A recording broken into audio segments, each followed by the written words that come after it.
안녕하십니까. 저는 강남 농법인의 김혜선 고문입니다. 오늘도 정봉수 노무사님 모시고 오늘 매일 노동 데일리에 나온 눈에 띌 만한 뉴스가 있어서 한번 말씀을 나누도록 하겠습니다. 다른 게 아니라 행안부에서 우리 공무원 정년을 점차적으로 순차적으로 65세까지 연장한다는 그런 기사 내용인데요. 우선 기사 내용을 한번 설명을 해주시죠. 네, 안녕하십니까. 공인노무사 정봉수입니다. 정부 행정안전부에서 근무하는 공무직, 즉 다시 말해 공무원이 아닌 그 민간인이고 또 정년까지 보장된 이러한 근로자를 말합니다. 이러한 직책들에 대해서는 정년을 연장하기로 노사가 합의했다는 그런 뉴스입니다. 그래서 이게 순차적으로 합의됐는데 이번에 64년생인 60세는 63세까지 일하고 65년 생인 만 59세는 64세까지 일을 하게 됩니다. 그리고 그 69년생 부터는 다시 말해서 55세에 되는 그런 분부터는 정년이 65세로 늘어났습니다. 그래서 사실상 이게 순차적으로 늘지만은 기본적으로 정년이 60세에서 65세로 노사 합의로 받아들였다는 그런 내용입니다.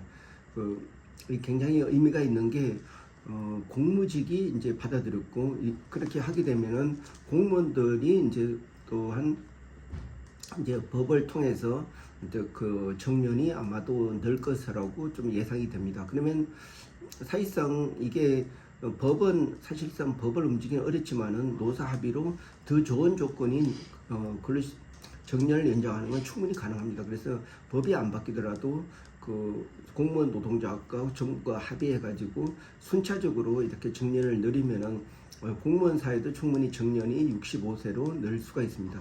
공무원이 65세로 늘리면은 거기에 소속된 모든 공기업이 다 정년을 65세로 늘리게 됩니다. 그러면 또 이렇게 공무원하고 공기업이 늘게 되면은 또 사회에서도 순차적으로 이렇게 정년 연장이 받아들일 것이라고 예상이 됩니다. 그래서 이렇게 지금 행정안전부의 공무직에 한해서 정년이 65세까지 늘었지만은 여기에 결정된 이 내용은 다른 어떤 공기업하고 공무원 그리고 모든 일반 회사에 굉장히 큰 영향을 미칠 거라고 생각됩니다. 네, 그럼 우리나라가 처음에 정년제를 도입한 그 히스토리가 있을 것 같은데 그 설명을 한번 해주시죠. 사실상 우리나라는 정년제가 없었습니다. 그러다가 2013년 5월 달에 그 고령자 고용촉진법에 따라서 정년을 65세로 한다고 이렇게 받아들였습니다. 그래서 2013년 5월 이전에는 정년이 그 60세 미만, 그러니까 60대보다 좀 적은 나이에도 이제 정년이 가능했는데 이 법제화된 그 2013년 5월달 이후부터는 그 기존의 55세나 58세의 정년은 다 무효가 되고 60세로 자동 연장이 됩니다.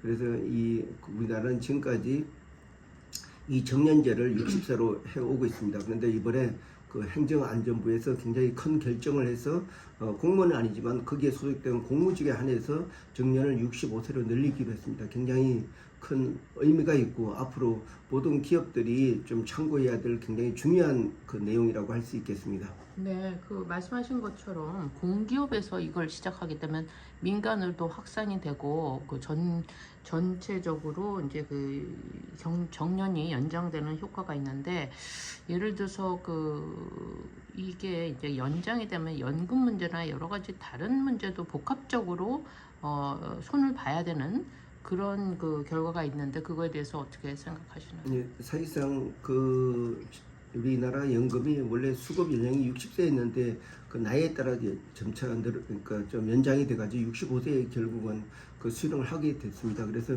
이게 정년 연장하고 또 이게 국민연금을 수령하는 시기가 맞아지는 시기가 65세입니다. 그래서 사실상 이게 정년제를 빨리 늘렸어야 되는데 국민연금보다 먼저 순차적으로 늘리고 그런 다음에 늘렸기 때문에 결국은 그 국민연금이 적용되는 그 시점에서 정년이 늘어났다고 보는 거기 때문에 큰 문제는 없을 거라고 생각됩니다.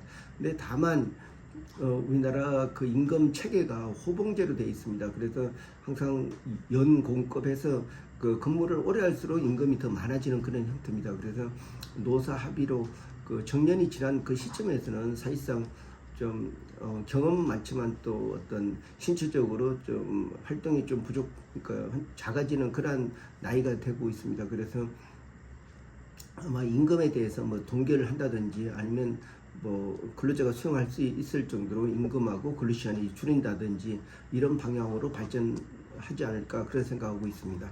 네, 그렇군요. 그렇다면 우리 그 강남농업법인 입장에서 이렇게 정년이 연장된 거와 우리가 그 뭐 노무 그리고 고용 관련해서 하는 데 있어서 어떠한 그 뭐 추가적인 서비스라든지 어떤 그러니까 전달하는 과정에서 더 뭐 변화가 있을 것으로 예상하시나요, 혹시? 예, 맞습니다. 여기 정년을, 그러니까 법에서는 고령자 촉진법에서는 만 60세가 정년이다 이렇게 정해져 있습니다.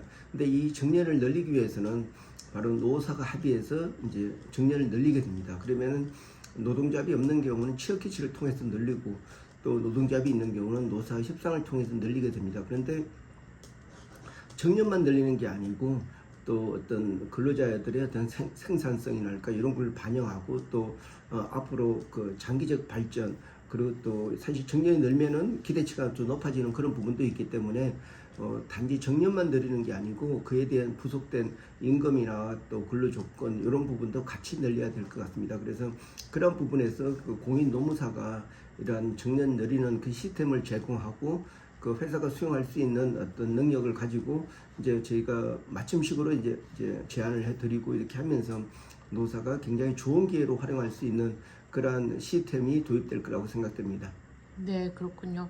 그렇다면 이렇게 그 공무직에서 연장되는 거에 대해서 어떤 사기업 입장에서는 뭐 환영하는 뉴스가 될까요? 아니면 이게 이제 그 사기업의 입장에서는 이제 그 계속 고용을 연장을 하게 되면 어떤 그 임금이라든지 말씀하신 것처럼 이게 호봉제로 돼 있어서 하지만 이제 그 어느 일정 그 연령 이상은 조금 뭐 적게 이렇게 준다거나 뭐 그런 식으로 도입을 하게 되겠죠? 예, 맞습니다. 그래서 일반 기업들도 굉장히 관심을 가지고 이 어떻게 그러니까 이 정년제가 연장될 것인가 많은 관심을 가지고 있습니다.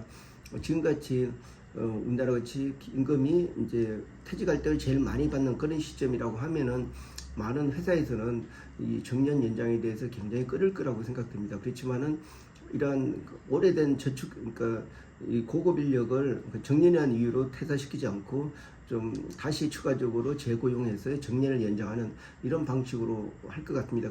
그렇게 하게 되면은 임금하고 근로시간이 줄이면서 기존의 근로조건은 똑같이 가는 그런 방식으로 갈 것 같습니다.